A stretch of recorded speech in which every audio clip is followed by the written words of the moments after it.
শৈশবের আনন্দটা টাকা পয়সা দিয়ে আর ফিরে পাওয়া যায় না। হ্যালো এভরিওয়ান, আমি কেয়া। আমার নতুন আর একটি ভিডিওতে আপনাদের সবাইকে স্বাগত। আগে সপ্তাহে একদিন করে মাংস আসলে, একবার বা দুবার করে মাংস আসলে আমরা যে আনন্দ উপভোগ করে সেই মাংসটা রান্না করতো মা এবং আমরা খেতাম, এখন আর সেই আনন্দটা সপ্তাহে 3-4 বার মাংস খেয়েও আসে না, জানেন তো। তখন মানে এতটাই আনন্দ পেতাম আমরা যখন বাবা মাংস নিয়ে আসতো, যেন মনে একটা উৎসব উৎসব ফিল হতো। তখন মনে হতো যে আজ মনে হয় বাড়িতে একটা উৎসব হচ্ছে। ভাই বোন দুজনে মিলে আদা রসুন কাটতে বসে যেতাম, যাতে তাড়াতাড়ি করে মায়ের হাতে হাতে জোগাড় করে দিলে তাড়াতাড়ি করে মা মাংসটা রান্না করে দেবে, আমরা ভাত খাবো।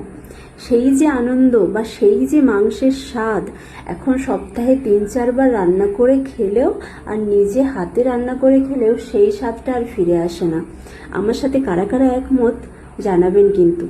আজকে আমি রান্না করছি মটনটা খুব স্পেশাল করে রান্না করছি, কারণ স্পেশাল মানুষদের জন্য রান্না করছি।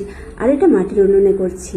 মাটির উনুনে রান্না করলে মানে মাংসের স্বাদ দ্বিগুণ হয়ে যায়। কারা কারা আমার সাথে একমত জানিও। আমি এখানে রেসিপি শেয়ার করছি না, আমি কিভাবে রান্না করি সেটাই আপনাদের সাথে শেয়ার করছি। তো দেখতে থাকুন আমি কিভাবে রান্না করছি।